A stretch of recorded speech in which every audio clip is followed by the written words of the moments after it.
Welcome students. Today we are going to study the chapter 4 sorting materials into groups. Before that I have already completed the last 3 chapters and you can also study those and get your doubts cleared.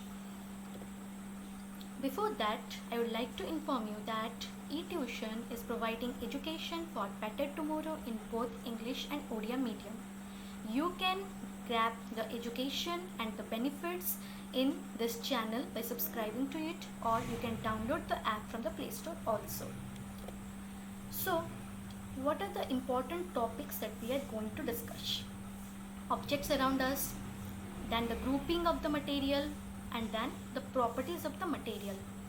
There are very much properties, but we will study only the appearance and the hardness and softness. So first is the object around us.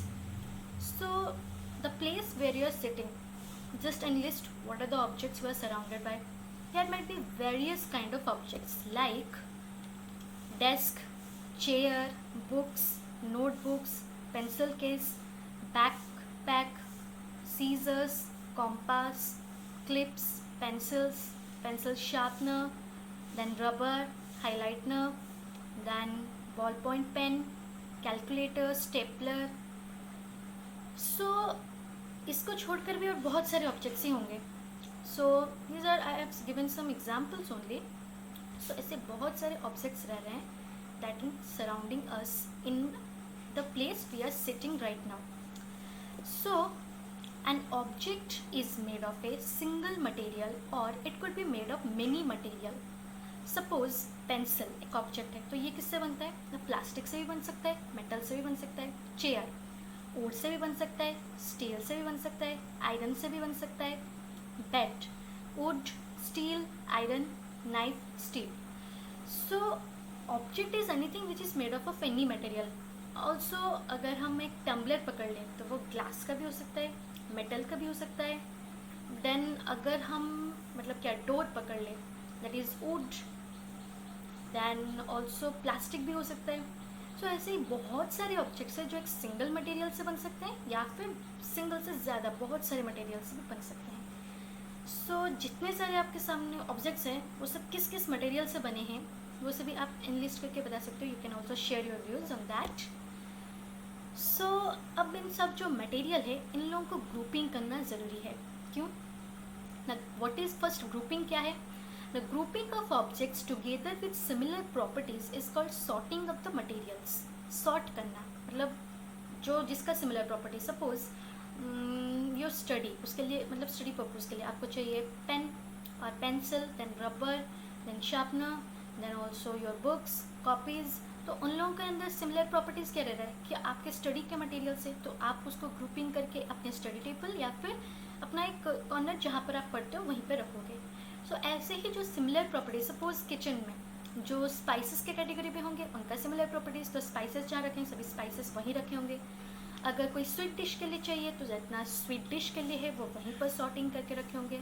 सो जिसका similar properties रहते हैं उसको वहीं पर category करके रख देने से हमें ईजी होता है to find out where the material is and we can easily take out without wasting much time. Materials can be grouped on the basis of similarities or differences in their property.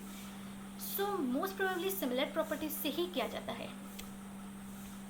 Now we will study advantages of the grouping materials. Advantages क्या आता है ना? gives us systematic knowledge of different things. It tells us how different members of different groups differ from each other.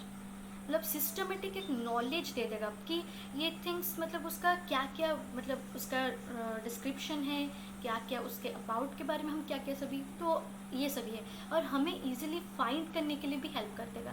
So these are the advantages. Now we will study the properties of material on which basis we will distinguish it. So have you ever wondered why a tumbler is not made with a piece of cloth? क्यों? The reason is cloth piece is not hard enough to hold liquid. क्योंकि अगर cloth से करोगे तो वो तो गिर ही जाएगा ना, तो रहेगा नहीं तो पानी कैसे पियोगे. तो it is not hard enough. तो यहाँ पर एक प्रॉपर्टी है कि हार्डनेस के ऊपर डिपेंड करता है tumbler. Then cloth piece has very minute pores through which the liquid oozes out. So ये बाहर निकल आता है जो मैंने कहा, तो स्टोर ही तो नहीं हो पाएगा ना.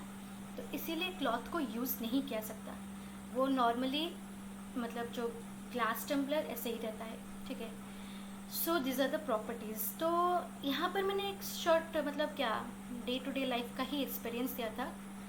तो आप लोग और कुछ अगर देखते हो, जैसे मतलब ये तो टम्बलर का गया, अगर हम कुकिंग एप्लियंस का सपोज इमेजिन करें कि सपोज़ वहाँ पर जो कुकिंग के लिए पैन यूज़ होता है तो वो मेटल का बनता है, अगर हम उसे मतलब पैन के जगह कोई मतलब मेटल पैन के जगह कुछ और डाल दे, वही क्लॉथ का डाल दे, वो तो जल ही जाएगा, खाना कैसे बनेगा।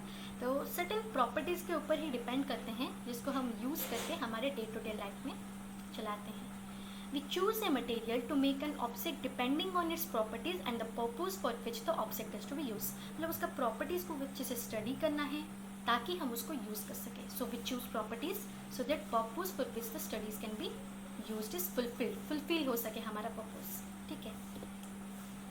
सो हमारा अभी प्रॉपर्टीज़ आ गया। First property is the appearance, और भी बहुत सारे हैं। अपीयरेंस है, then hardness, softness, then solubility, insolubility, then there is also floating, sinking, then mixable liquid, immixable liquid, then transparency, opaque, translucent।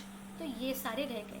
सो आज हम सिर्फ 2 ही प्रॉपर्टी पढ़ेंगे, नेक्स्ट पार्ट पे बाकी सब प्रॉपर्टीज पढ़ेंगे। सो फर्स्ट है अपीयरेंस।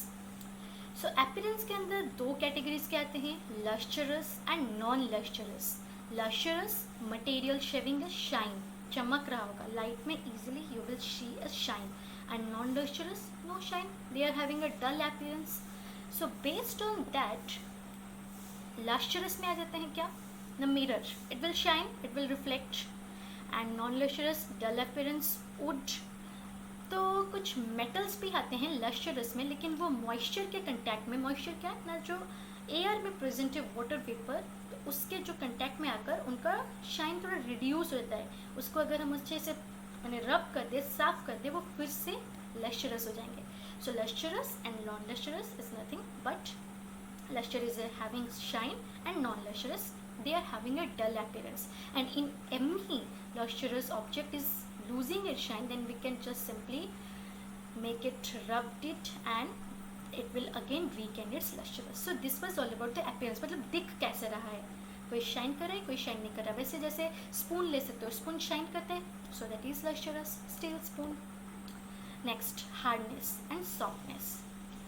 तो हार्डनेस जो है, materials which are difficult to compress are set to possess the hardness, मतलब उसको इजीली आप लोग रिड्यूस नहीं कर पाओगे साइज। जैसे टेबल, टेबल जो एक शेप रह गया, उसको आप जितना भी प्रेस करो, जितना भी कंप्रेस करो, वो नहीं होगा, मतलब उसको वो स्क्वीज नहीं होगा, तो वो हो गया हार्ड। एंड सॉफ्टनेस जो इजीली कंप्रेस हो जाएगा। Materials which can be compressed और scratched easily are set to possess, मतलब अगर आप स्क्रैच भी कर रहे हो कोई निशान आ जाता है। सो ये रहा हार्डनेस एंड सॉफ्टनेस के बारे में। So hard, it is iron, अगर आप ये पीसेस को लेकर जितना भी कंप्रेस करो वो नहीं होगा, वो वही सेप ही रहेगा। एंड बट कर्टन को थोड़ा कंप्रेस कर दो, वो थोड़ा स्क्वीज़ हो जाता है, फिर जब छोड़ दो तो फिर रिगेन कर जाता है, लेकिन वो स्क्वीज़ हो जाता है। सो ये था हार्डनेस और सॉफ्टनेस के बारे में। सो यहाँ पर हमने सिर्फ 2 ही प्रॉपर्टीज़ को मेंशन किए हैं। नेक्स्ट कुछ और भी 4-5 प्रॉपर्टीज़ है that we will study in the next slide or next part you can say in the next class। so in this class I would like to again recall what we have studied। we have studied what are the objects you are surrounded by। Object single material से भी बन सकता है या फिर single material से ज़्यादा से भी बन सकता है।